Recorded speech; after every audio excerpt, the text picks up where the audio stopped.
ವಿಷ್ಣುವರ್ಧನ್ ಅವರ ಅಭಿಮಾನಿಗಳು ಅಷ್ಟೇ ಯಾಕೆ ಕನ್ನಡಿಗರು ಯಾವುದೇ ಕನ್ನಡಿಗರನ್ನ ಕೇಳಿ ಇದನ್ನ ಯಾಕೆ ಸಮಸ್ಯೆಯ ರೂಪ ಪಡ್ಕೊಂಡು ಬಿಡ್ತು ಅಂತ ಆಕ್ರೋಶ ಭರಿತರಾಗ್ತಾರೆ. ಸೊ ಹೀಗಾಗಿ ಫಿಲ್ಮ್ ಚೇಂಬರ್ ಎಂಟ್ರಿ ಆಗಬೇಕಾಗಿತ್ತು, ಅವರು ಈ ಸಮಸ್ಯೆಯನ್ನ ಬಗೆಹರಿಸಬೇಕಾಗಿತ್ತು ಅಂತ ಫಿಲ್ಮ್ ಚೇಂಬರ್ ವಿರುದ್ಧ ತಿರುಗಿ ಬಿದ್ದಿದ್ದಾರೆ ಫ್ಯಾನ್ಸ್. ವಿಷ್ಣು ಸ್ಮಾರಕದ ಬಗ್ಗೆ ಯಾಕೆ ಧ್ವನಿ ಎತ್ತಿಲ್ಲ? ಫಿಲ್ಮ್ ಚೇಂಬರ್ನ ಪ್ರಮುಖರು ಈ ವಿಷಯವಾಗಿ ಒಂದು ಹೋರಾಟ ಆಗಬೇಕಾ? ಆಗಲಿ, ಯಾವುದೋ ಒಂದು ವ್ಯಕ್ತಿಗಳನ್ನ ಕರ್ಕೊಂಡು ಬೇರೆ ಬೇರೆ ನಟರಿದ್ದಾರೆ, ಸುದೀಪ್ ಅವರು ತೀರಾ ವೋಕಲ್ ಆಗಿ ಮಾತಾಡ್ತಾ ಇದ್ದಿತ್ತು, ಸರ್ಕಾರದ ಬಳಿಗೆ ಕರ್ಕೊಂಡು ಹೋಗಿ ಏನ್ ಸಮಸ್ಯೆಗಳಿದ್ದಾವೆ ಸಾಲ್ವ್ ಮಾಡಿ, ಯಾಕಾಗಿಲ್ಲ ಅಂತ ಪ್ರಶ್ನೆ ಮಾಡ್ತಿದ್ದಾರೆ. ಬೆಂಗಳೂರಿನ ಶಿವಾನಂದ ಸರ್ಕಲ್ ಇದೆಯಲ್ಲ, ಅಲ್ಲಿ ಫ್ಯಾನ್ಸ್ಗಳು ಪ್ರೊಟೆಸ್ಟ್ ಮಾಡ್ತಾ ಇರೋದು. ಫಿಲ್ಮ್ ಚೇಂಬರ್ ಅಧ್ಯಕ್ಷರು MN ಸುರೇಶ್ ಅವರ ವಿರುದ್ಧ ಧರಣಿಯ ಸ್ವರೂಪವನ್ನು ಪಡ್ಕೊಳ್ತು. ಅವರ ಸಿಟ್ಟು ಭರಿತ ಮಾತುಗಳು, ಅವರು ಕೇಳಿದಂತ ಬೇಡಿಕೆಗಳು.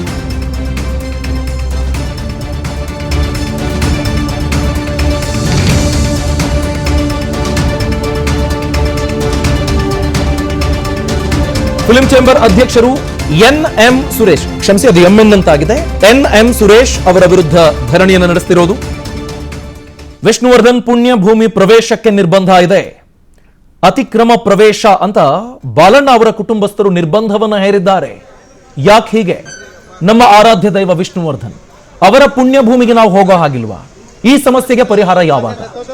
ಪುಣ್ಯ ಭೂಮಿ ಇಲ್ಲೇ ಇರುತ್ತೆ, ಇರಬೇಕು, ಅದನ್ನ ಫಿಲ್ಮ್ ಚೇಂಬರ್ ಅವರು ಗ್ಯಾರಂಟಿ ಮಾಡಬೇಕು ಅನ್ನೋದು ಅವರ ಒತ್ತಾಯ. ವಿಷ್ಣು ಸ್ಮಾರಕ ವಿವಾದದ ಬಗ್ಗೆ ಫಿಲ್ಮ್ ಚೇಂಬರ್ ಹಾಗಾದ್ರೆ ಏನ್ ಹೇಳುತ್ತೆ? ದಾದಾ ಅವರ ಪುಣ್ಯ ಭೂಮಿಗಾಗಿ ಅಭಿಮಾನಿಗಳು ಏನಂತ ಮನವಿ ಮಾಡ್ಕೊಳ್ತಾ ಇದ್ದಾರೆ?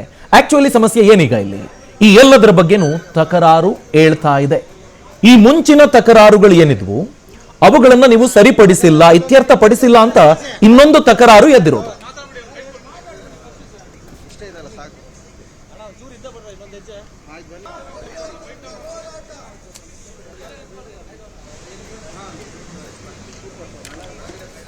ಇದೇ ವಿಷಯವಾಗಿ ಮಾತನಾಡೋದಕ್ಕೆ ಫಿಲ್ಮ್ ಚೇಂಬರ್ನ ಅಧ್ಯಕ್ಷರು NM ಸುರೇಶ್ ಅವರು ನೇರ ಸಂಪರ್ಕಕ್ಕೆ ಲಭ್ಯರಾಗಿದ್ದಾರೆ. ಸುರೇಶ್ ಸರ್ ನಮಸ್ತೆ, ಕಾರ್ಯಕ್ರಮಕ್ಕೆ ಸ್ವಾಗತ. ಸರ್ ನನ್ನ ಧ್ವನಿ ಕೇಳ್ತಿದ್ಯಾ ಸುರೇಶ್ ಸರ್? ಓಕೆ, ಅವರನ್ನ ಸಂಪರ್ಕಿಸುವ ಪ್ರಯತ್ನ ಮಾಡೋಣ. ಹಾಗೆಯೇ ವಿರಕಪುತ್ರ ಶ್ರೀನಿವಾಸ್ ಅವರು, ಇವರು ವಿಷ್ಣು ಸೇನಾ ಸಮಿತಿಯ ಅಧ್ಯಕ್ಷರು, ಈ ಹೋರಾಟದಲ್ಲಿ ಸತತವಾಗಿ ಭಾಗಿಯಾಗ್ತಾ ಬಂದವರು, ಅವರು ಸಹ ನೇರ ಸಂಪರ್ಕದಲ್ಲಿ ಜಾಯ್ನ್ ಆಗ್ತಿದ್ದಾರೆ. ಶ್ರೀನಿವಾಸ್ ಸರ್ ನಮಸ್ತೆ. ನಮಸ್ತೆ ಸರ್. ನೀವು ಈ ವಿವಾದವನ್ನು ನೋಡ್ಕೊಂಡು ಬಂದಿದ್ದೀರಿ. ವಿವಾದ ಆಗೋದಕ್ಕೆ ಯಾಕೆ ಬಿಟ್ರು? ಈಗ ಯಾವ ಹಂತದಲ್ಲಿದೆ?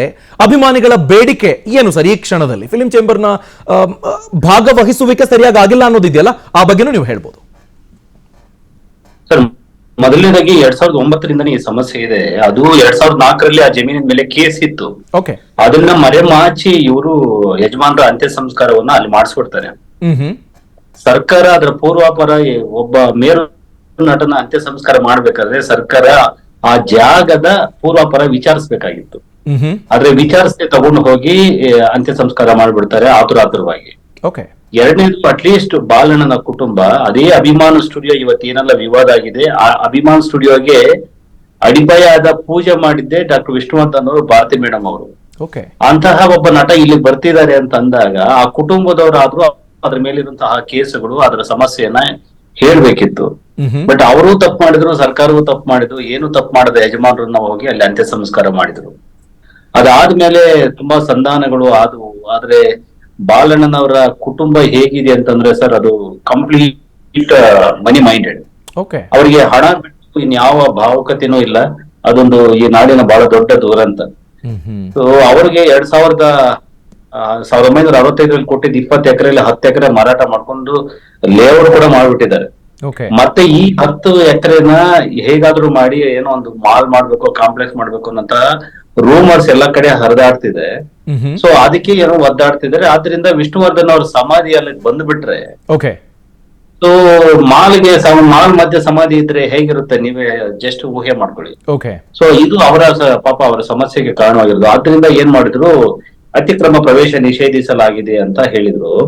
ಇದಕ್ಕಿಂತ ದುರಂತ ಏನ್ ಗೊತ್ತಾ ಸರ್, ಅಲ್ಲಿಗೆ ಕೋರ್ಟ್ ಅಲ್ಲಿ ಅಫಿಡವಿಟ್ ಅವರ ಲಾಯರ್ ಆರ್ಗ್ಯೂ ಮಾಡ್ತಾರೆ, ಸರ್ ಸ್ವಾಮಿ ಮೈಸೂರಲ್ಲಿ ಸ್ಮಾರಕ ಆಗ್ಬಿಟ್ಟಿದೆ, ಬೆಂಗಳೂರಲ್ಲಿ 200 ಜನ ಕೂಡ ಅವರ ಸಮಾಧಿ ಹತ್ರ ಬರ್ತಾ ಇಲ್ಲ, ಆದ್ರಿಂದ ಅದನ್ನ ತೆರವುಗೊಳಿಸಕ್ಕೆ ಅನುಮತಿ ಕೊಡಿ ಅಂತ ಕೋರ್ಟ್ ಅಲ್ಲಿ ಆರ್ಗ್ಯೂ ಮಾಡ್ತಾರೆ ಅವರು. ತೀರಾ ಪೇನ್ಫುಲ್ ಸರ್. ದಯಮಾಡಿ ಹಾಗೆ ಸಂಪರ್ಕದಲ್ಲಿ ಇನ್ನಷ್ಟು ಮಾಹಿತಿ ಪಡ್ಕೊಳ್ತೀನಿ. ಫಿಲ್ಮ್ ಚೇಂಬರ್ ಅಧ್ಯಕ್ಷರು NM ಸುರೇಶ್ ಅವರು ಈಗ ನೇರ ಸಂಪರ್ಕಕ್ಕೆ ಲಭ್ಯರಾಗಿದ್ದಾರೆ. ಸುರೇಶ್ ಸರ್ ನಮಸ್ತೆ, ಕಾರ್ಯಕ್ರಮಕ್ಕೆ ಸ್ವಾಗತ. ನಮಸ್ಕಾರ ಸರ್, ತಕರಾರಿತ್ತು. ಈಗ ಫಿಲ್ಮ್ ಚೇಂಬರ್ನ ವಿರುದ್ಧ ಸಿಟ್ಟಾಗುವಂತಹ ಪರಿಸ್ಥಿತಿ ಎದುರಾಗ್ಬಿಟ್ಟಿದೆ. ಯಾಕೆ ಹೀಗಾಯ್ತು ಸರ್? ನಿಮ್ಮ ಪ್ರಯತ್ನದ ವಿಷಯವಾಗಿ ಜನರಿಗೆ ಏನ್ ಕ್ಲಾರಿಫೈ ಮಾಡೋದಕ್ಕೆ ಬಯಸ್ತೀರಿ ನೀವು? ಯಾರು ಸುರೇಶ್ ಅವ್ರು ಕೇಳ್ತಿದ್ರೆ ಸುರೇಶ್ ತಪ್ಪು ತಿಳ್ಕೊಳ್ಳೋದು ತಪ್ಪಾಗತ್ತೆ. ಯಾಕಂದ್ರೆ ವಾಣಿಜ್ಯ ಮಂಡಳಿ ಏನು ಮಾಡಕ್ಕಾಗಲ್ಲ. ನಾವು ವಾಣಿಜ್ಯ ಮಂಡಳಿಗೆ ಇವತ್ತು ಗಮನಕ್ಕೆ ತಂದಿದ್ದಾರೆ ಅವರು. ಪ್ರತಿಯೊಂದು ವಿಚಾರಕ್ಕೂ ವಾಣಿಜ್ಯ ಮಂಡಳಿ will take the responsibility, not only ನಾವು. ಮುಂಚೆ ಕೂಡ ಇಂಥ ಸಂದರ್ಭಗಳಲ್ಲಿ ಪ್ರತಿಯೊಬ್ಬರಿಗೂ ಸಹಾಯ ಮಾಡೋದ ಕೆಲಸ ನಾವು ಮಾಡಿದೀವಿ.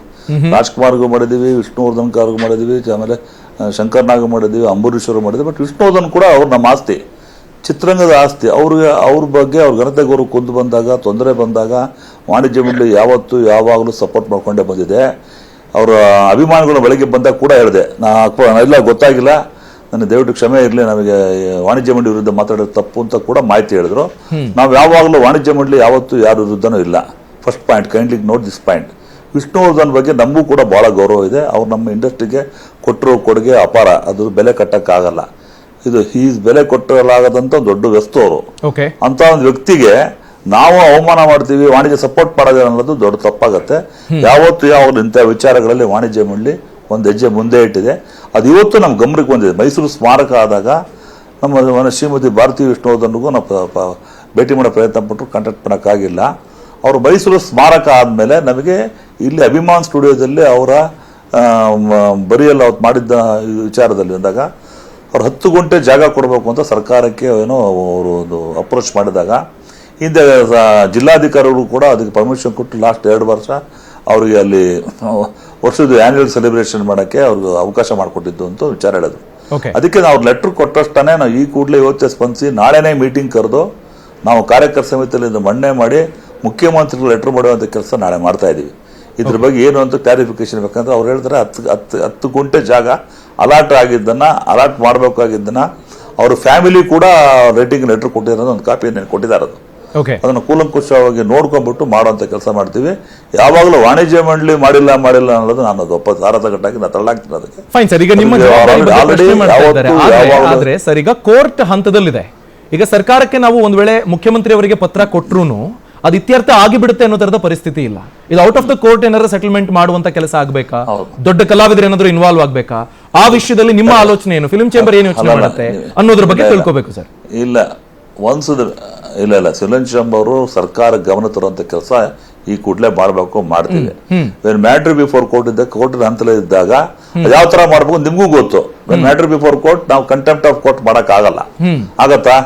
ಖಂಡಿತವಲ್ಲ ಆಗಲ್ಲ. ಆದ್ರೂ ಕೂಡ ಔಟ್ ಆಫ್ ದಿ ಕೋರ್ಟ್ ಸೆಟಲ್ಮೆಂಟ್ಗೆ ಮಾಡುವಂತ ವ್ಯವಸ್ಥೆಗೆ ಏನಾದ್ರು ಪ್ರಯತ್ನ ಮಾಡಬಹುದು ಅನ್ನೋದು ನಾವು ಚರ್ಚೆ ಮಾಡಿ ಡಿಸೈಡ್ ಮಾಡಿ ಮುಖ್ಯಮಂತ್ರಿಗಳ ಚರ್ಚೆ ಈಗಾಗಲೇ ನಾನು ಮುಂದಿನ ವಾರ ಒಂದು next week we have taken appointment with chief minister for he has given 1 hour appointment ಕೇಳಿದೀವಿ. ಪ್ರಾಬಬ್ಲಿ ಮೊನ್ನೆ 20ಕ್ಕೆ ಇವತ್ತೇ ಆಗ್ಬೇಕಾಗಿತ್ತು. Because of this few reasons you could not able to meet him. ಮತ್ತೊಮ್ಮೆ ಅಪ್ರೋಚ್ ಮಾಡಿ 8 days ಒಳಗೆ ನಾವು 1 hour ಅಪಾಯಿಂಟ್ಮೆಂಟ್ ತಗೊಂಡು ಅದರಲ್ಲಿ ಮುಖ್ಯವಾದ ವಿಚಾರ ಇದನ್ನು ಪಾಯಿಂಟ್ ನಮ್ದು ಅಜೆಂಡಾಗಳಿದೆ. ಇದ್ರಲ್ಲಿ ಮುಖ್ಯವಾದ ಅಜೆಂಡಾ ತಗೊಂಡು ಮುಖ್ಯಮಂತ್ರಿ ಗಮನ ತರುವಂತ ಕೆಲಸ ಫಸ್ಟ್ ಮಾಡ್ತೀವಿ. ಬಂದಿರುವಂತ ಎಲ್ಲ ಸರ್. ರವಿ ಶ್ರೀವತ್ಸ್ ಅವರು ನಿರ್ದೇಶಕರು, ಹಿರಿಯ ಕಲಾವಿದರು ದೂರವಾಣಿ ಸಂಪರ್ಕಕ್ಕೆ ಲಭ್ಯರಾಗಿದ್ದಾರೆ. ರವಿ ಸರ್ ನಮಸ್ತೆ. ಸರ್ ನಮಸ್ತೆ. ವಿಷ್ಣುವರ್ಧನ್ ಅವರ ಪುಣ್ಯಭೂಮಿ ವಿಷಯ, ಸ್ಮಾರಕದ ವಿಷಯ ವಿವಾದದ ರೂಪ ಪಡ್ಕೊಂಡಿದೆ. ನೀವು ಗಮನಿಸ್ತಾ ಬಂದಿದ್ದೀರಿ 14 ವರ್ಷದಿಂದ ಏನಾಗಿದೆ ಅಂತ. ನಿಮ್ಮ ಪ್ರಕಾರ ಈ ಸಮಸ್ಯೆಗೆ ಪರಿಹಾರ ಅಂತ ಯೋಚನೆ ಮಾಡಬಹುದಾ? ಹಾದಿ ಇದೆಯಾ ಸರ್? ಆ ಕಡೆ ಬೇರೆ ಇನ್ಯಾರಾದ್ರೂ ಇದ್ದಾರಾ ಸರ್? ಕೇಳಿಸ್ತಿದ್ಯಾ? ನನಗ್ ಕೇಳ್ತಾರೆ. ಆ ಕಡೆ ಬೇರೆಯವ್ರು ಯಾರಾದ್ರೂ ಇದಾರಾ? ಇದ್ದಾರೆ ಸರ್. ಫಿಲ್ಮ್ ಚೇಂಬರ್ ಅಧ್ಯಕ್ಷರು ಎನ್.ಎಂ. ಸುರೇಶ್ ಅವರಿದ್ದಾರೆ. ಹಾಗೆ ವೀರಕಪುತ್ರ ಶ್ರೀನಿವಾಸ್ ಅವರಿದ್ದಾರೆ. ಜೊತೆಗೆ ನೀವು ಈಗ ಜಾಯ್ನ್ ಆಗಿದ್ದೀರಿ ಸರ್. ಪ್ಲೀಸ್ ಮಾತಾಡಿ. ಇಲ್ಲ ಸರ್, ನಮ್ಗಿರೋದು ಒಂದೇ ದಾರಿ ಸರ್, ದಂಡಂ ದಶಗುಣಂ ಅಷ್ಟೇ ಸರ್, ಇನ್ನೇನಿಲ್ಲ. ಓಕೆ. ಅದನ್ನ ಆ ತತ್ವ ನಮ್ಮ ಶ್ರೀನಿವಾಸ್ ಅವ್ರನ್ನ ಸೀನಣ್ಣ ಅಂತಾನೆ ಕರೆಯೋದು. ಅವ್ರೇನು ಅಂದ್ರೆ ತುಂಬಾ ಮೇಧಾವಿ, ತುಂಬಾ ಶಾಂತಿಯುತವಾಗಿ ಹೋಗೋಣ ಅಂತಾನೆ ನಮ್ಮನ್ನೆಲ್ಲರನ್ನು ಹಿಡಿದಿದ್ದಾರೆ. ಸರ್ ಇವತ್ತು ಅಷ್ಟೇ ಒಂದೇ ಒಂದ್ಸತಿ ಅವ್ರೇನಾದ್ರು ಅಂತಂದ್ರೆ ರೊಚ್ಚಿಗೆ ಎದ್ದು ಮೇಲ್ ಬೀಳೋದಕ್ಕೆ ಸರ್ ಬಾಬ್ರಿ ಮಸೀದಿನೇ ಹೊಡೆದಾಕ್ದವ್ರು ಸರ್ ನಾವು. ಹಂಗೆಲ್ಲ ಆಗೋದು ಬೇಡ ಸರ್, ಹಂಗೆಲ್ಲ ಆಗೋದು ಬೇಡ. ಅವ್ರನ್ನ ಒಂದ್ ನಿಮಿಷ ಆಗೋದ್ ಬೇಡ, ಈಗದ್ ಬೇಡ ಅಂದಿದ್ದಕ್ಕೆ 14 ವರ್ಷ ಆಗಿದೆ ಸರ್. ಎಸ್ ಅಲ್ವಾ ಸರ್? ನೀವು ನನ್ನನ್ನು ಕೇಳಿದಾಗ ನಾನ್ ಹೇಳೋದು ಇಷ್ಟೇ ಸರ್, ನಾವು ಬಾಬ್ರಿ ಮಸೀದಿ ಹೊಡೆದಾಕ್ಬಿಟ್ಟು ಇದನ್ ಕಟ್ಟಿದವ್ರು ನಾವು. ರಾಮ ಜನ್ಮಭೂಮಿನಲ್ಲಿ ಅಯೋಧ್ಯೆನ ಇದ್ ಮಾಡಿದವ್ರು ನಾವು. ಇದನ್ನೆಲ್ಲ ನಮ್ಗೆ ಏನ್ ಲೆಕ್ಕ ಇಲ್ಲ. ಒಂದೇ ಒಂದು ಉತ್ತರಕ್ಕೋಸ್ಕರ ಕಾಯ್ತಾ ಇದೀವಿ ಅಷ್ಟೇ. ಒಂದೇ ಒಂದು ಹೂವನ್ನು ಆ ಹೂ ಗುಟ್ಟಿಗೋಸ್ಕರ ಕಾಯ್ತಾ ಇದೀವಿ ಅಷ್ಟೇ. ಆ ಕಡೆ ಶ್ರೀನಿವಾಸ್ ಅವ್ರು ಏನಿದ್ದಾರೆ ಅವರೆಲ್ಲ ಇಲ್ಲ, ಶಾಂತಿಯುತವಾಗಿ ಹೋಗೋಣ, ನಮಗಾಗತ್ತೆ, ನಮಗ್ ಸಿಗತ್ತೆ, ನಮಗ್ ನ್ಯಾಯ ಸಿಗತ್ತೆ, ನ್ಯಾಯದಲ್ಲಿ ನಮ್ಗೆ ಇದಿರತ್ತೆ, ಈ ತರ ಎಲ್ಲ ಹೇಳಿದಾಗ ಓಕೆ, ಆ ನ್ಯಾಯಾಲಯಕ್ಕೆ ನಾವು ತಲೆಬಾಗಿ ನಡಿಯೋಣ ಅಂತಾನೆ ಬರ್ತಾ ಇದೀವಿ ಸರ್. ಇದು ತೀರಾ ಒಂದ್ ಹಂತಕ್ಕೆ ಹೋಯ್ತು ಅಂತಂದ್ರೆ ಇನ್ನೇನ್ ಬಂದ್ಬಿಡ್ತು ಸರ್. 30ನೇ ತಾರೀಕು ಬರ್ತಾ ಇದೆ. ಹೌದು, ಈಗ್ಲೂ ಕೂಡ ನಾವು ಅಲ್ಲಿ ಕಾಲಿಡಬಾರ್ದು, ನಾವು ನಮ್ಮ ಯಜಮಾನ್ರನ್ನ ನೋಡಬಾರ್ದು, ನಮ್ಮ ಯಜಮಾನ್ರ ಒಂದು ಹೂವಿನ ಹಾರ ಹಾಕಕ್ಕೂ ಆಗಲ್ಲ, ಒಂದ್ ದೀಪ ಹಚ್ಚಕ್ಕಾಗಲ್ಲ ಅಂದ್ಮೇಲೆ ಅದು ಯಾರಿಗೂ ಆಗ್ಬಾರ್ದು ಸರ್ ಅಷ್ಟೇ. ಓಕೆ, ದಯಮಾಡಿ ಹಾಗೆ ಸಂಪರ್ಕದಲ್ಲಿರಿ ಸರ್. ಶ್ರೀನಿವಾಸ್ ಸರ್, ನಿಮ್ಮ ಪರ್ಮಿಷನ್ಗೋಸ್ಕರ ವೇಟ್ ಮಾಡ್ತಿದೀವಿ, ನೀವೇನಂತೀರೋ ಹಾಗೆ ನಡ್ಕೊಳ್ಬೇಕು ಅನ್ನೋ ಆಲೋಚನೆ ಇದೆ ಅಂತ. ನಿಮ್ಮ ಮುಂದೆ ಕಾಣ್ತಿರುವ ಮಾರ್ಗದ ಬಗ್ಗೆ ಹೇಳಿ. ಸಿಎಂ ಅವರ ಜೊತೆಗೆ ಅಪಾಯಿಂಟ್ಮೆಂಟ್ ಇದೆ ಅಂತ ಸುರೇಶ್ ಸರ್ ಅವರು ಹೇಳಿದ್ದಾರೆ. ಸೊ ವೆಯ್ಟ್ ಮಾಡ್ತೀರಾ ಅದರ ರಿಸಲ್ಟ್ಸ್ಗೋಸ್ಕರ? ಸರ್, ಮೊದಲನೇದಾಗಿ NM ಸುರೇಶ್ ಸರ್ಗೆ ನಾನು ಮಾಹಿತಿ ಕೊಡ್ತೀನಿ. ಯಾವ್ದು ಕೇಸ್ ಇಲ್ಲ ಅದ್ರ ಮೇಲೆ. ಈಗ ಎಲ್ಲ ಕೇಸ್ ಎಲ್ಲ ಕ್ಲಿಯರ್ ಆಗಿದೆ. So Abhiman studio it is very legally, ನಾವು ತುಂಬಾ ಕ್ಲಿಯರ್ ಆಗಿದೆ, ಕ್ಲಿಯರ್ ಟೈಟಲ್ಸ್ ಅದೆಲ್ಲ. ಸೊ ಆದ್ರಿಂದ ಸಂಧಾನ ಮಾಡ್ಲೇಬೇಕು. ಈಗ ಅವರು ಒಂದು ಆ ಸ್ಟುಡಿಯೋ ಅಭಿವೃದ್ಧಿ ಮಾಡಬೇಕು ಅನ್ನೋಂಥದ್ದಾದ್ರೆ ಅದರಲ್ಲಿ ಇದನ್ನು ಕೂಡ ಸೇರಿಸ್ಕೋಬಹುದು. ಈಗ ರಾಮೋಜಿ ಫಿಲಂ ಸಿಟಿ ಅದರಲ್ಲೆಲ್ಲ ಹೋಗ್ಬಿಟ್ಟು ಬಂದ್ರೆ ಅಲ್ಲಿ ಎಲ್ಲವೂ ಇದಾವೆ, ಇದನ್ನು ಅದ್ರ ಭಾಗ ಮಾಡ್ಕೋಬಹುದು, ತೊಂದ್ರೆ ಇಲ್ಲ. ಬಟ್ ಕಮರ್ಷಿಯಲಿ ಮಾಡ್ಕೋಬೇಕು ಅನ್ನೋದಾದ್ರೆ ಅವ್ರಿಗೆ ಇಷ್ಟೆಲ್ಲ ನಾವು ಮುಂದೆ ಬಂದಿರೋದ್ರಿಂದ ಬಾಲಣ್ಣನ ಕುಟುಂಬಕ್ಕೂ ಕೂಡ ಈಗ ರಾತ್ರಿ ಏನೋ ಒಂದು ಮಾಡ್ತೀನಿ ಅಂತಂದ್ರೆ ಕಷ್ಟ ಆಗುತ್ತೆ. ಯಾಕಂದ್ರೆ ರಾಜ್ಯದಲ್ಲಿ ಎಲ್ಲ ಸಿಡಿದು ಹೇಳ್ತಾರೆ. ಸೊ ಅದು ಒಂದು ಸಮಸ್ಯೆ. ಅದರಿಂದ ಸಂಧಾನದ ಮೂಲಕ ಬಗೆಹರಿಸಬೇಕು. ಇಷ್ಟರಲ್ಲೇ ನಾವು ರಾಜ್ಯದ ದೊಡ್ಡ ನಾಯಕರನ್ನ ಭೇಟಿ ಮಾಡೋರು ಇದ್ದೇವೆ. ಅವರು ನಮ್ಗೆ ಕರೆದಿದ್ದಾರೆ. ಅದು ಯಾರು ಏನು ಎತ್ತ ಅಂತ ಈ ಕ್ಷಣಕ್ಕೆ ಹೇಳೋದು ಬೇಡ. ಬಟ್ ಹೋಗಿ ಅವ್ರನ್ನ ಮಾತನಾಡ್ಕೊ ಬರ್ತಾ ಇದೀವಿ. ಅದ್ರ ಮಧ್ಯದಲ್ಲಿ ಫಿಲಂ ಚೇಂಬರ್ ಅವರು ಹೋಗುವಾಗ ಅದ್ರ ಮೇಲೆ ಯಾವುದೇ ಕೋರ್ಟ್ ಕೇಸ್ ಇಲ್ಲ ಅನ್ನೋದನ್ನ ತಿಳ್ಕೊಂಡು ಹೋಗ್ಲಿ. ಹೋಗ್ಬಿಟ್ಟು ಅವರ ಅಜೆಂಡಾದಲ್ಲಿ ಒಂದು ಮಾತೃ ಪ್ರಧಾನ ಸಂಸ್ಥೆ ಚಲನಚಿತ್ರ ರಂಗಕ್ಕೆ ಸಂಬಂಧಪಟ್ಟ ಹಾಗೆ, ಸೊ ಆ ಸಂಸ್ಥೆ ಮುಖಾಂತರ ಇದೊಂದು ಹಕ್ಕೊತ್ತಾಯವನ್ನ ಅವ್ರು ಮಾಡ್ಲಿ, ಅದ್ ಮಾಡ್ಬೇಕು ಕೂಡ. ಯಾಕಂದ್ರೆ ಎಲ್ಲರ ಚಿತ್ರರಂಗದ ಹಿರಿಯರೆಲ್ಲ ಸೇರಿರುವಂತಹ ಒಂದು ಸಂಸ್ಥೆ ಚಿತ್ರರಂಗದ ಹಿರಿಯರ ಬಗ್ಗೆ ಧ್ವನಿ ಎತ್ತದೆ ಇದ್ರೆ ಅದರ ಒಂದು ಅಸ್ತಿತ್ವವೇ ಒಂದು ಧಕ್ಕೆ ಬರುತ್ತೆ. ಸೊ ಇನ್ನೊಂದು ರವಿ ಶಿವಸೇನ ಹೇಳ್ದಂಗೆ ನಾನು ಅದನ್ನ ಆ ಮಟ್ಟಕ್ಕೆ ಹೂವಯ್ಯನ ಹಾದಿಯಲ್ಲೇ ಇದೀವಿ. ಇನ್ನೂ ಕೂಡ ನಾವು ಆ ಮಟ್ಟಕ್ಕೆ ಹೋಗೋದು ಬೇಡ. ಬಟ್ ಕಟ್ಟ ಕಡೆಯಲ್ಲಿ ಏನಾದ್ರೂ ಏನೂ ಆಗ್ಲಿಲ್ಲ ಅಂದ್ರೆ ನಾನು ಹೇಳುವಂತದ್ದು ಏನಿಲ್ಲ ಸರ್. ರಾಜ್ಯದ ಅಷ್ಟು ಅಭಿಮಾನಿಗಳು ಕೂಡ ವಿಷ್ಣುವರ್ಧನ್ ಅವರ ಉತ್ತರಾಧಿಕಾರಿಗಳು. ಅವರು ನುಗ್ಗಿ ಆ ಕೆಲಸನ ಮಾಡ್ಕೋತಾರೆ, ಅದ್ರ ನಂಬಿಕೆ ಇದೆ. ಅದಾದ್ಮೇಲೆ ನಾನು ಬಹಿರಂಗವಾಗಿ ಹೇಳಿದ್ದೀನಿ, ಒಂದು ವೇಳೆ ಸರ್ಕಾರ ಈಗ ನಾವು ಮೊದಲು ಶಾಂತಿಯುತವಾಗಿ ಕೇಳ್ಕೊಂಡು ಇಷ್ಟು ದಿವಸ ಕಾದ್ವಿ, ಅದಾದ್ಮೇಲೆ ನ್ಯಾಯಾಂಗದಲ್ಲಿ ನಂಬಿಕೆ ಇಟ್ಟು 7 ವರ್ಷ ಕೇಸನ್ನ ನಡೆಸಿದ್ವಿ. ಅದಾದ್ಮೇಲೆ ಸರ್ಕಾರಕ್ಕೆ ಕೋರ್ಟ್ ಹೇಳ್ತು ಇದು ನೀವು ಬಂದು ಅಭಿಮಾನಿಗಳು ಕೇಳುವಂತದ್ದಲ್ಲ, ಸರ್ಕಾರವನ್ನ ಕೇಳಿ ಸರ್ಕಾರ ಕೊಡಬಹುದು ಇದನ್ನ ಅಂತ ಕೋರ್ಟ್ ಸರ್ಕಾರದ ಕಡೆ ಕೈ ತೋರಿಸಿದ್ರಿಂದ ನಾವು ಸರ್ಕಾರವನ್ನ ಕೇಳುವಂತಹ ಪ್ರಯತ್ನವನ್ನ ಮಾಡಿದ್ವಿ. 2 ಸಚಿವರನ್ನ ಭೇಟಿ ಮಾಡಿದ್ವಿ. ಒಂದು DK ಶಿವಕುಮಾರ್ ಅವರು, ಇನ್ನೊಬ್ರು ಶಿವರಾಜ ತಂಗಡಗಿ ಅವರು. ಅವರಿಬ್ಬರಿಂದ ಕೂಡ 3 ತಿಂಗಳಾದ್ರೂ ಯಾವ್ದು ಸ್ಪಂದನೆ ಬರದೆ ಹೋದಾಗ ನಾವು ಈಗ ಹೋರಾಟದ ಹಾದಿಯನ್ನ ಹಿಡಿದಿದ್ದೀವಿ. ಅದು ಜೊತೆಗೆ ಸರ್, ಈ ಹೋರಾಟದ ಭಾಗವಾಗಿ ಶ್ರೀನಿವಾಸ್ ಸರ್, ಈಗ ಕೋಪ ವ್ಯಕ್ತಪಡಿಸೋದಾದ್ರೂ ಸಿಟ್ಟಿದ್ರು ಸರ್ಕಾರದ ವಿರುದ್ಧ ಇದ್ರೆ ಅವರು ಆನ್ಸರಬಲ್ ಇದ್ದಾರೆ. ಫಿಲಿಂ ಚೇಂಬರ್ ಮೇಲೆ ಯಾಕೆ ಪ್ರತಿಭಟನೆ ಆಗಿದ್ದು ಅನ್ನೋದ್ರ ಬಗ್ಗೆ ಸರ್?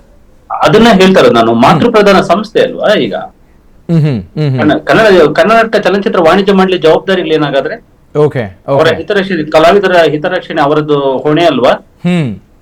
ಅಥವಾ ಅವರು ಕಾರ್ಯಕ್ರಮಗಳೇನು ಮಾಡ್ತಾ ಇಲ್ವಾ? ಹೋಗ್ಲಿ, ನಮ್ದು ಏನಿಲ್ಲ, ಬರೀ ಸಿನಿಮಾಗಳು ಬಿಡುಗಡೆ ಮತ್ತೆ ಕಲೆಕ್ಷನ್ ಡೀಟೇಲ್ಸ್ ಅನ್ನ ಅಷ್ಟೇ ನೋಟ್ ಮಾಡ್ಕೊಳ್ಳೋದು ಅನ್ನೋದು ಆಗ್ಬಿಟ್ರೆ ನಾವು ಅದನ್ನ ಕೇಳೋದೇ ಇಲ್ಲ. ಬೇರೆ ನಟರಿಗೋಸ್ಕರ ಕಾರ್ಯಕ್ರಮಗಳು ಮಾಡಿದ್ದಾರೆ, ಬೇರೆ ನಟರುಗಳ ಪರವಾಗಿ ಅವರು ಧ್ವನಿ ಎತ್ತಿದ್ದಾರೆ. ಎಲ್ಲವನ್ನೂ ಆಗ್ತಾ ಇರ್ಬೇಕಾದ್ರೆ ವಿಷ್ಣುವರ್ಧನ್ ಅವ್ರಿಗೋಸ್ಕರ ಯಾಕೆ ಬರ್ತಾರಲ್ಲ ಅನ್ನೋಂಥದ್ದು ಸಹಜವಾದ ಪ್ರಶ್ನೆ. ಸರ್, ಇನ್ನಷ್ಟು ಕ್ಲಾರಿಟಿ ಮಾಡಿ ಹಾಗೆ ಸಂಪರ್ಕದಲ್ಲಿರಿ. ರವಿ ಶ್ರೀವತ್ಸ ಸರ್, ಇಷ್ಟೊತ್ತು ಕೇಳಿಸ್ಕೊಂಡ್ರಿ ಶ್ರೀನಿವಾಸ್ ಅವರ ಮಾತನ್ನು ಸಹ. ನಿಮ್ಮ ಆಲೋಚನೆಯ ಕುರಿತಾಗಿ ಈಗ ಹೇಳಿದ್ರು ಯಾವುದೇ ತರ ಕೇಸ್ ಇಲ್ಲ ಅಂತ, ವೆಯ್ಟ್ ಮಾಡ್ತೀವಿ, ಇನ್ನೊಬ್ಬ ದೊಡ್ಡ ನಾಯಕನನ್ನ ಭೇಟಿ ಮಾಡೋದಿದೆ ಅಂತ ಹೇಳ್ತಿದ್ದಾರೆ. ನೀವು ಭಾಗಿಯಾಗ್ತಿದ್ದೀರಾ? ಯಾವ ರೀತಿ ಮುಂದುವರಿಬೇಕು ನೀವು ಆಶಿಸ್ತೀರಿ? ಸರ್, ಏನು ಇಲ್ಲ ಸರ್. ನಾವು ಇಷ್ಟು 14 ವರ್ಷ ವನವಾಸ ಕಾಯ್ದಿದೀವಿ. ನಾವ್ ಹೇಳ್ತೀವಲ್ಲ ಸರ್, ನಾವು ಗಾಂಧೀಜಿನ ಪೂಜಿಸ್ತೀವಿ, ಸುಭಾಷ್ ಚಂದ್ರ ಬೋಸ್ನ ತುಂಬಾ ಪ್ರೀತಿಸ್ತೀನಿ ಸರ್. ನಾನು ಅಷ್ಟೇ, ನಮ್ಮ ಯಜಮಾನನೂ ಅಷ್ಟೇ. ನಾವು ಗಾಂಧೀಜಿನ ಪೂಜಿಸ್ತೀವಿ, ಸುಭಾಷ್ ಚಂದ್ರ ಬೋಸ್ನ ಪ್ರೀತಿಸ್ತೀವಿ. ಪೂಜೆಗೂ ಪ್ರೀತಿಗೂ ಬಹಳ ವ್ಯತ್ಯಾಸ ಇದೆ. ಪ್ರೀತಿ ಮುಂದೆ ಬಂದಾಗ ಯಾವ ಪೂಜೆನೂ ಅಡ್ಡಕ್ಕೆ ನಿಲ್ಲಕ್ಕಾಗಲ್ಲ. ಓಕೆ ಸರ್, ನಾನು ಹೇಳೋದೇನು ಅಂತಂದ್ರೆ, ನನಗೆ ಅದ್ರದ್ದು ಏನು ಗೊತ್ತಿಲ್ಲ. ನಮಗೆ ಶ್ರೀನಿವಾಸ್ ಮುಂದೆ ನಿಂತಿದ್ದಾರೆ. ಯಾಕೆ ಅಂತಂದ್ರೆ ಎಲ್ಲಾ ರೀತಿಯಲ್ಲೂ ಸಂಘಟನೆಗಳನ್ನ ಮತ್ತೆ ನಮ್ಮ ಪದಾಧಿಕಾರಿಗಳು ಏನಿದ್ದಾರೆ ಮತ್ತೆ ಎಲ್ಲ ಮೆಂಬರ್ಸ್ ಏನಿದ್ದಾರೆ ನಾವೆಲ್ಲರೂ ನಡೆಯೋದೇನು ಅಂತಂದ್ರೆ ಆತನ ಆ ಒಂದು ಮಾತಿನ ಹಿಂದೆ ನಾವು ನಡಿತೀವಿ sir.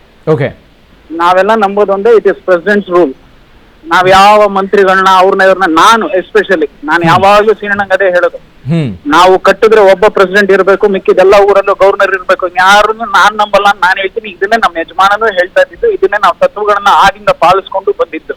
Okay okay sir, finally ನಿಮ್ಮಿಂದ ರಿಯಾಕ್ಷನ್ ಬಯಸೋದು ಸರ್, ಈ ಸಮಸ್ಯೆ ಜಟಿಲ ಆಗೋದಕ್ಕೆ ಎಲ್ಲಿ ನಮ್ಮ ಅಥವಾ ಯಾರ ನಿರ್ಲಕ್ಷ್ಯ ಕಾರಣ ಆಯ್ತು ಅಂತ ನೀವು ಏನನ್ನ ನೋಡ್ತೀರಿ? ಎಲ್ಲಿ ನಮ್ಗೆ ಅವಕಾಶ ಇತ್ತು ಅದನ್ನ ಕೈ ಚೆಲ್ಲಿದ್ವಿ ಅಂತ ನಿಮ್ಗೆ ಅನ್ಸುತ್ತೆ? ಡೈರೆಕ್ಟ್ ಆಗಿ ವಿಧಾನಸೌಧ ನೋಡ್ತೀನಿ ಅಷ್ಟೇ ಸರ್. ನೀನು ನೋಡಲ್ಲ ಸರ್, ಯಾರು ನೋಡಿ ಏನ್ ಬಂತು ಸರ್ ಉಪಯೋಗ?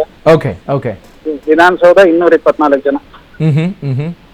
ಫೈನ್ ಸರ್, ಕಾದು ನೋಡೋಣ ಯಾವ ರೀತಿ ಬೆಳವಣಿಗೆಗಳಾಗ್ತವೆ ಅಂತ. ಇಷ್ಟು ಹೊತ್ತು ವಿಸ್ತಾರ ನ್ಯೂಸ್ ಜೊತೆ ಮಾತನಾಡಿದ್ದಕ್ಕಾಗಿ ರವಿ ಶ್ರೀವತ್ಸ ಅವರಿಗೆ ಅನಂತ ಧನ್ಯವಾದಗಳು. ಸುರೇಶ್ ಸರ್ ಅವರ ಪ್ರತಿಕ್ರಿಯೆಯನ್ನು ಪಡ್ಕೊಳ್ಳೋಣ. ಚಿಕ್ಕ ವಿರಾಮದ ಬಳಿಕ ವೀರಕಪುತ್ರ ಶ್ರೀನಿವಾಸ್ ಅವರು ಇದ್ದಾರೆ, ಅನೇಕ ಸಮಸ್ಯೆಗಳ ಬಗ್ಗೆ ಹೇಳ್ತಾ ಇದ್ರು. ಮುಂದೇನು ಅನ್ನೋದ್ರ ಬಗ್ಗೆನೂ ಇನ್ನಷ್ಟು ಕ್ಲಾರಿಟಿಯನ್ನು ಪಡ್ಕೊಳ್ಳೋಣ. 14 ವರ್ಷಗಳ ಹೋರಾಟ ಆಗಿದೆ, ಈಗಲೂ ಕೆಲ ತಕರಾರುಗಳು ಅಂತಂದ್ರೆ ಏನ್ ಮಾಡ್ಬೇಕಪ್ಪ ಅನ್ನೋ ನೋವು ವಿಷ್ಣುವರ್ಧನ್ ಅಭಿಮಾನಿಗಳದ್ದು. ಕನ್ನಡ ಕಲಾ ಪ್ರೇಕ್ಷಕರು ಯಾರೇ ಆದ್ರೂ ಈ ವಿಷಯದಲ್ಲಿ ಒಮ್ಮತದ ನಿರ್ಣಯಕ್ಕೆ ಬರೋದಕ್ಕೆ ಸಾಧ್ಯ, ಸರಿ ಹೋಗ್ಬೇಕಿದು ಅಂತ ಈ ಬಗ್ಗೆ ಮಾತನಾಡ್ತಾ ಇದ್ವಿ. ಸುರೇಶ್ ಸರ್ ಇದ್ದಾರೆ, ಫಿಲ್ಮ್ ಚೇಂಬರ್ನ ಮುಖ್ಯಸ್ಥರು. ಸರ್, ಈಗ ಅಲ್ಲಿ ಪೂಜೆ ಮಾಡೋದಕ್ಕೆ ಹೋಗಬಾರ್ದು, ನಿರ್ಬಂಧ ಹೇರಲಾಗುತ್ತೆ, ಅತಿಕ್ರಮ ಪ್ರವೇಶಕ್ಕೆ ಶಿಕ್ಷೆ ಆಗುತ್ತೆ ಅಂತೆಲ್ಲ ಬೋರ್ಡ್ ಹಾಕ್ಬಿಟ್ರೆ ಏನ್ ಮಾಡ್ಬೇಕಪ್ಪ ಅಂತ ಕೇಳ್ತಿದ್ದಾರೆ. ಇದಕ್ಕೆ ಅಟ್ಲೀಸ್ಟ್ ಒಂದು ತಾತ್ಕಾಲಿಕ ಪರಿಹಾರ ಅಂತ ಏನಾದ್ರೂ ನಿಮ್ಮ ನೇತೃತ್ವದಲ್ಲಿ ಯೋಚನೆ ಮಾಡೋದಕ್ಕೆ ಸಾಧ್ಯನಾ ಸರ್? 30ನೇ ತಾರೀಕು ಹತ್ತಿರಕ್ಕೆ ಅಪ್ರೋಚಿಂಗ್. ಖಂಡಿತವಾಗ್ಲೂ ನಮ್ಮ ರವಿ ಶ್ರೀವಾಸ್ ಹೇಳ್ದಂಗೆ ನಾವು ವಿಷ್ಣುವರ್ಧನ್ ಪ್ರೀತಿನೂ ಮಾಡ್ತೀವಿ, ಪೂಜೆನೂ ಮಾಡ್ತೀವಿ. ನಮಗೂ ಅವ್ರ ಬಗ್ಗೆ ಭಾಳ ದೊಡ್ಡ ಗೌರವ ಇದೆ. ನಾನು ಕೂಡ ಅವ್ರ ಪಕ್ಕ ಅಭಿಮಾನಿ. ಯಾಕಂದರೆ ಅವರು ಲಾಸ್ಟ್ ಜಿಲ್ಲಾಧಿಕಾರಿಗಳಲ್ಲೂ ಅವರು 2 ವರ್ಷ ಪರ್ಮಿಷನ್ ಅಂತ ಪೇಪರ್ಸ್ ಕೊಟ್ಟಿದ್ದಾರೆ. ಅವರು ದೇ ಗಿವನ್ ದಿ ಪರ್ಮಿಷನ್, ವರ್ಷ ಪೂಜೆ ಮಾಡೋಕ್ಕೆ ಅತಿಕ್ರಮಣ ಮಾಡಬೇಕು ಅನ್ನೋ ಕೊಟ್ಟಿಲ್ಲ. ಅಂಥದ್ದು ಮಾಡೋದು ತಪ್ಪಾಗುತ್ತೆ. ಸರ್ಕಾರ ಗಮನ ತಂದು ಅದ್ರ ಬಗ್ಗೆ ನಾವು ಸಂಪೂರ್ಣ ಸಹಕಾರ ಕೊಟ್ಟು ಅಂಥದ್ದು ಆಗದ ರೀತಿ ನೋಡ್ಕೊಳ್ಳೋಂಥ ಕೆಲಸ ಜವಾಬ್ದಾರಿ ನಾವು ತೊಗೊಳ್ತೀವಿ, ತೊಂದರೆ ಇಲ್ಲ. ಅತಿಕ್ರಮ ಪ್ರವೇಶ ಮಾಡೋಣ ಅಂತ ಹೇಳಿಲ್ಲ. ಆಲ್ರೆಡಿ ನಾನು ಬೆಳಗ್ಗೆ ಡಿಸ್ಕಸ್ ಮಾಡಾಗಿದೆ. ಇದ್ರ ಬಗ್ಗೆ ಮಾಹಿತಿ ಅನ್ಲೆಸ್ ಅಂಟಿಲ್ ಕರೆಕ್ಟ್ ಪಕ್ಕ ಮಾಹಿತಿ ತೊಳ್ಕೊಂಡು ಮಾತಾಡೋಕ್ಕಾಗತ್ತೆ. ಅವ್ರು ಏನು ಹೇಳ್ದಂಗೆ, ರವಿ ಶ್ರೀವಾಸ್ ಅವ್ರು ಹೇಳ್ದಂಗೆ ಅವರು ನಮ್ಮ ಕಣ್ಣು ಮದ್ದು ವಿಧಾನಸೌಧದ ಮೇಲೆ 224 ಶಾಸಕರ ಮೇಲೆ ಅಂತ ಹೇಳಿದರು. ಅದು ನಿಜ ಕೂಡ. ಅದು matter is in the hands of the government. ನಾವು ಎಷ್ಟು ಶಾಂತಿಯಾಗಿ ಇಷ್ಟು ವರ್ಷ ಪಾಪ ಗಲಾಟೆ ಮಾಡಿಕೊಂಡು ವೀರಪತಿ ಶ್ರೀನಿವಾಸ್ ಅವರು ಬೆಳಗ್ಗೆನೇ ಹೇಳಿದೆ, ನೀವು ಹೇಳಬೇಡಿ ಸರ್, ಆದೇಶ ಮಾಡಿ, ನಾವು ಯಾವ ಥರ ಸಪೋರ್ಟ್ ಮಾಡಬೇಕು ವಾಣಿಜ್ಯ ಮಂಡಳಿಯಿಂದ. ಬಟ್ ವಾಣಿಜ್ಯ ಮಂಡಳಿ ಮಾಡ್ತಾ ಇಲ್ಲ ಅಂತ ಒಂದು ಕೂಗು ಮಾತ್ರ ಕೊಡಕ್ಕೆ ಹೋಗ್ಬಿಡಿ. ನಾವು ಯಾವಾಗಲೂ ಯಾರೇ ಇಂಥ ಸಂದರ್ಭಗಳಲ್ಲಿ ಮಾಡ್ಕೊಂಡು ಬಂದಿದ್ದೀವಿ. ಅವ್ರು ಹೇಳ್ದಂಗೆ ಸರ್ ಇಮಿಡಿಯೇಟ್ಲಿ ಟುಡೇ ಇನ್ನೊಬ್ರು ರಾಜು ಗೌಡ ಅಂತ ಅವರೊಬ್ರು ಬಂದಿದ್ರು. ಅವರೊಂದು 34 ಜನ ಬಂದು ಅವ್ರು ಗೆರವ್ ಹಾಕಿ ಬಂದ್ಬಿಟ್ಟು ಹೋದ್ರು. ಅವರು ಕೂಡ ಸ್ಪಂದನೆ ಕೊಡುವಂತ ಕೆಲಸ ನಾವು ಮಾಡಿದ್ವಿ ಇಮಿಡಿಯೇಟ್ ಆಗಿ. ವೀರಪತಿ ಶ್ರೀನಿವಾಸ್ ಅವರು ಕೂಡ ನಾ ಬೆಳಗ್ಗೆನೆ ಫೋನ್ ಮಾಡಿದೆವ್ರು. ನಾನು ಅದು out of town for more than 15 days ಇಂದ ನನ್ನ ಮಗಳ ಮದುವೆ ಕಾರ್ಯಕ್ರಮ ಇರೋದ್ರಿಂದ ನಾನು ಸಿಕ್ಕಿಲ್ಲ ಅಷ್ಟೇ ಹೊರತು ಯಾವುದೇ ಜನಕ್ಕೂ ನಾವು ತಪ್ಪಿಸ್ಕೊಳ್ಳೋದೇ ಆಗಲಿ, ಸುಳ್ಳು ಮಾಹಿತಿಗಳು ಕೊಡೋದಾಗಲಿ ವಾಣಿಜ್ಯ ಮಂಡಳಿ ಯಾವತ್ತೂ ಅವ್ರು ಮಾಡಲ್ಲ. ನಮಗೆ ಜವಾಬ್ದಾರಿ ಇದೆ. ಇಂಥ ಸಂದರ್ಭಗಳಲ್ಲಿ ಒಂದು ಗಂಭೀರದ ವಿಚಾರ ಬಂದಾಗ ನಮ್ಮ ಪಾತ್ರ ಏನು ಅನ್ನೋದು ಅವ್ರಿಗೂ ಗೊತ್ತು. ನಾವು ಯಾವಾಗ ಮಾಡಿದ್ವಿ. ಇದನ್ನು ಕೂಡ ಗಂಭೀರವಾಗಿ ತಗೊಂಡು ಮುಖ್ಯಮಂತ್ರಿಗಳು ಚರ್ಚೆ ಮಾಡ್ಬೇಕಾದ್ರೆ ಇದನ್ನ ಮೇನ್ ಅಜೆಂಡಾನೇ ತಗೊಳ್ತೀನಿ. ಇದ್ರ ಬಗ್ಗೆ ಕನ್ಫ್ಯೂಸ್ ಇದಕ್ಕೆ ಈ ಮ್ಯಾಟ್ರ್ ಕ್ಲೋಸ್ ಆಗಕ್ಕೆ ಏನ್ ಮಾಡ್ಬೇಕು ಅನ್ನೋ ವಿಚಾರ ವಿಲ್ ಟಾಕ್. ಯಾಕಂದ್ರೆ ಅವರು ಫ್ಯಾಮಿಲಿ ಮ್ಯಾಟರ್ ಏನಿದೆಯೋ ಕೋರ್ಟ್ ವಿಚಾರದ ವಾಟ್ ಇಸ್ ದ ಸ್ಟ್ಯಾಂಡ್ ಅಂತ ನಾನು ಕೋರ್ಟ್ ಕಾಪಿ ಇಲ್ಲ. ಬಟ್ ಕ್ಲೋಸ್ ಆಗಿದೆಯೋ ಇಲ್ಲೋ ಗೊತ್ತಿಲ್ಲ. ಈ ಸಂಧಾನದ ಮೂಲಕ ಇದು ಮಾಡುವಂತ ಕೆಲಸ ಬೇಕಾದ್ರೆ ಮಾಡ್ಬೋದು. ಸರ್ಕಾರ ಶುಡ್ ಟೇಕ್ ಇನಿಷಿಯೇಟಿವ್. ಇನಿಷಿಯೇಟಿವ್ ತಗೊಳ್ಳುವಂತ ಫೋರ್ಸ್ ಮಾಡಿ ಮಾಡುವಂತ ಕೆಲಸ ನಾವೆಲ್ಲರೂ ಅವ್ರ ಸೇರ್ಕೊಂಡು ವಾಣಿಜ್ಯ ಮಂಡಳಿ, ನಮ್ಮ ವಿಷ್ಣುವರ್ಧನ್ ಅಭಿಮಾನಿಗಳ ಸಂಘದವರು, ಪದಾಧಿಕಾರಿಗಳು, ವೀರಪತಿ ಶ್ರೀನಿವಾಸರು ಕೂಡ ಮುಂಚೆಯಿಂದ ಹೋರಾಟಗಾರರು. Is also most educated and learned person. ಅವ್ರಿಗೂ ಕೂಡ ಚೆನ್ನಾಗಿ ಗೊತ್ತಿದೆ ವಿಚಾರ. ಅದರಿಂದ ಅವ್ರದ್ದು ಡಿಸ್ಕಸ್ ಮಾಡ್ಕೊಂಡು ಯಾವ ತರ ಒಳ್ಳೇದಾಗೋದಕ್ಕೆ ಏನು ಮಾಡಬೇಕು ಅನ್ನೋದು ಸಂಪೂರ್ಣ ಸಹಕಾರ ಕೊಡುವಂತ ಸಪೋರ್ಟ್ ನಾವು ವಾಣಿಜ್ಯ ಮಂಡಳಿಗೆ ಮಾಡ್ತೀವಿ ಅಂತ ಅದೇ ಇಂಪಾರ್ಟೆಂಟ್ ವಿಷಯ ಆಗಿತ್ತು ಸರ್. ಡಿಸ್ಕಷನ್ ಅನ್ನೋ ಪದಕ್ಕೆ ಬಂದಾಗ ಎಷ್ಟರ ಮಟ್ಟಿಗೆ ಶ್ರೀನಿವಾಸ್ ಸರ್, ನಿಮ್ಮ ಆಲೋಚನೆಗೆ ಬೆಂಬಲವನ್ನ ಕೊಡೋ ವಿಷಯವಾಗಿನೋ ಅಥವಾ ಹೇಗೆ ಮುಂದುವರಿಬೇಕು ಅನ್ನೋ ವಿಷಯವಾಗಿನೋ ಸರ್ಕಾರ ಆಗ್ಲಿ ಅಥವಾ ಫಿಲ್ಮ್ ಚೇಂಬರ್ ಆಗ್ಲಿ ಕಲಾವಿದರಾಗ್ಲಿ ನಿಮ್ಮ ಈ ವಿಷ್ಣು ಸೇನಾ ಸಮಿತಿಯ ಜೊತೆಗೆ ಟಚ್ ಅಲ್ಲಿ ಇದ್ದಿದ್ದೋ, ಅಭಿಪ್ರಾಯ ಕೇಳಿದ್ದೋ, ಹೀಗೆ ಮುಂದುವರಿಬೇಕು ಅಂತ ಕೇಳಿದ್ದೋ ಇತ್ತ ಈಗಲಾದ್ರೂ ಆಗೋದಕ್ಕೆ ಅವಕಾಶ ಇದೆಯಾ? ಅದ್ರ ಬಗ್ಗೆ ಮಾತಾಡಿ ಸರ್. ನಾನು ನೋಡಿ ಸರ್, ನಾ ಅಧಿಕಾರಕ್ಕೆ ಬಂದು 2 ತಿಂಗಳಾಯ್ತು ಅಧ್ಯಕ್ಷನಾಗಿ. ನಾನು ಕಾರ್ಯದರ್ಶಿ ಆದಾಗ ಕೂಡ 1-2 ಸಲ ಬಂದ ಸ್ಪಂದಿಸೋದು ಕೆಲಸ ಮಾಡಿದ್ದೀನಿ. ಈಗಲೂ ಬಂದ ಮೇಲೆ ನನಗೆ ಇವತ್ತು ಫಸ್ಟ್ ಅಧಿಕಾರ ಆದ್ಮೇಲೆ ಇದು ಮ್ಯಾಟ್ರು 10 ಗಂಟೆ ಜಾಗದ ವಿಚಾರದಲ್ಲಿ ನಂಗೆ ಇವತ್ತು ಪೇಪರ್ ಓದ್ಮೇಲೆ ಗೊತ್ತಾಯ್ತು. ಅದ್ರ ಬಗ್ಗೆ ಏನ್ ಆಕ್ಷನ್ ತಗೋಬೇಕು, ಅದೇನೋ ಫ್ಯಾಮಿಲಿ ಮ್ಯಾಟ್ರ್ ಇದೆ, ದೇವರ ಅಣ್ಣ ತಮ್ಮದು ಗಲಾಟೆ ಇದೆ ಅಂತೆ. ಅದು ಮ್ಯಾಟ್ರ್ ಏನೇ ಅದು ಸರ್ಕಾರ ಮನಸ್ಸು ಮಾಡಿದ್ರೆ ಏನ್ ಬೇಕಾದ್ರೂ ಮಾಡ್ಬೋದು. ಅದನ್ನ ವಿಚಾರನ ನಾವು ಕೂಲಂಕುಷವಾಗಿ ಅದು ನೋಡ್ಬಿಟ್ಟು ಆ ಸರ್ಕಾರಕ್ಕೆ ಗಮನ ತಂದು ನ್ಯಾಯ ಕೊಡಿಸುವಂತ ಕೆಲಸ ನಾವು ವಿಷ್ಣು ಸೇನಾ ಸಮಿತಿ ನಾವು ಎಲ್ಲ ಕೂತ್ಕೊಂಡು ಚರ್ಚೆ ಮಾಡಿ ಏನು ಮಾಡಬೇಕು ಅನ್ನೋದು ಪಾಸಿಟಿವ್ ಆಗಿ ಮಾಡುವಂತ ಕೆಲಸ ನಾವು ಮಾಡುತ್ತೀವಿ ಸರ್. ದಯಮಾಡಿ ಹಾಗೆ ಸಂಪರ್ಕದಲ್ಲಿರಿ ಸುರೇಶ್ ಸರ್. ಶ್ರೀನಿವಾಸ್ ಅವರೇ, ನೀವು ಹೇಳಿ, ಆ ಥರದ ಪ್ರಯತ್ನ ನಿಮ್ಮ ಜೊತೆಗೆ ಆಗಿದೆಯಾ? ನಿಮ್ಮನ್ನ ಯಾರಾದ್ರೂ ಅಪ್ರೋಚ್ ಮಾಡಿದ್ರಾ ಇಷ್ಟು ವರ್ಷಗಳಲ್ಲಿ?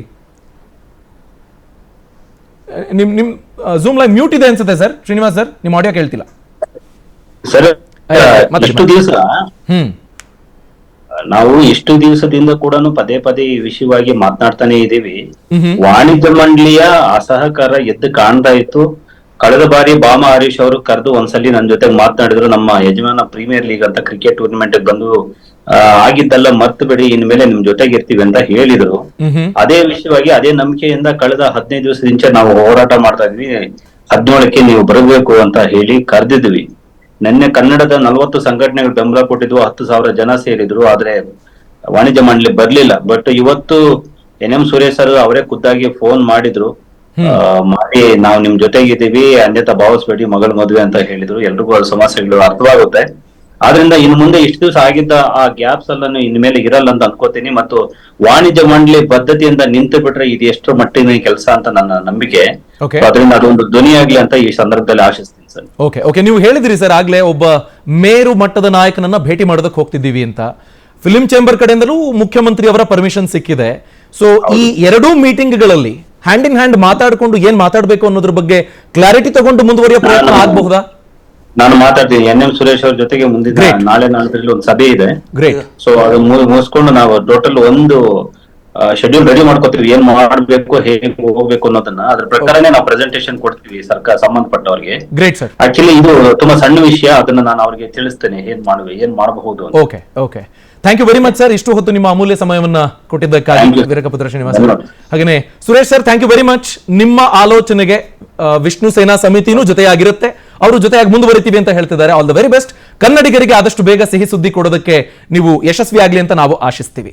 ಸೊ ಇನ್ನು ಮಿಕ್ಕಂತೆ ಯಾವುದೇ ತರಹದ ವಿವಾದಕ್ಕೆ ಅವಕಾಶ ಇರೋದಿಲ್ಲ. ಕನ್ಫ್ಯೂಷನ್ಸ್ ಇತ್ತು, ಗ್ಯಾಪ್ ಇತ್ತು, ಆ ಕಮ್ಯುನಿಕೇಶನ್ ಗ್ಯಾಪ್ ಅನ್ನ ಕ್ಲಿಯರ್ ಮಾಡಿದ್ದೀವಿ. ಆದಷ್ಟು ಬೇಗ ಈ ದೆಸೆಯಲ್ಲಿ ಗುಡ್ ನ್ಯೂಸ್ ಕೊಡೋ ನಿಟ್ಟಿನಲ್ಲಿ ಮುಂದುವರಿತೀವಿ ಅಂತ ಹೇಳಿದ್ದಾರೆ. ಸರ್ಕಾರವು ಸೂಕ್ತವಾಗಿ ಸ್ಪಂದಿಸಲಿ ಅಂತ ನಾವು ಆಶಿಸೋಣ. ಆ ಕುರಿತಾದ ಫಾಲೋ ಅಪ್ ಅಲ್ಲಿ ನಾವು ಸಹ ಇರ್ತೀವಿ. ಅನುಕ್ಷಣದ ಸುದ್ದಿಗಾಗಿ ನೋಡ್ತೀರಿ ವಿಸ್ತಾರ ನ್ಯೂಸ್. ಇದು ನಿಖರ ಜನಪರ. ಅನುಕ್ಷಣದ ಸುದ್ದಿಗಳಿಗಾಗಿ ವಿಸ್ತಾರ ನ್ಯೂಸ್ ಯೂಟ್ಯೂಬ್ ಚಾನೆಲ್ ಸಬ್ಸ್ಕ್ರೈಬ್ ಮಾಡಿ. ಹೊಸ ಸುದ್ದಿಗಳ ನೋಟಿಫಿಕೇಶನ್ಗಾಗಿ ಬೆಲ್ ಐಕಾನ್ ಕ್ಲಿಕ್ ಮಾಡಿ. ಲೇಟೆಸ್ಟ್ ಅಪ್ಡೇಟ್ಸ್ಗಾಗಿ www.vistaranews.com ವೆಬ್ಸೈಟ್ಗೆ ವಿಸಿಟ್ ಮಾಡಿ. ಅಂಗೈಯಲ್ಲೇ ಜಗತ್ತಿನ ಸುದ್ದಿ ತಿಳಿಯಲು ವಿಸ್ತಾರ ನ್ಯೂಸ್ ಕನ್ನಡ ಆಪ್ ಡೌನ್ಲೋಡ್ ಮಾಡಿ.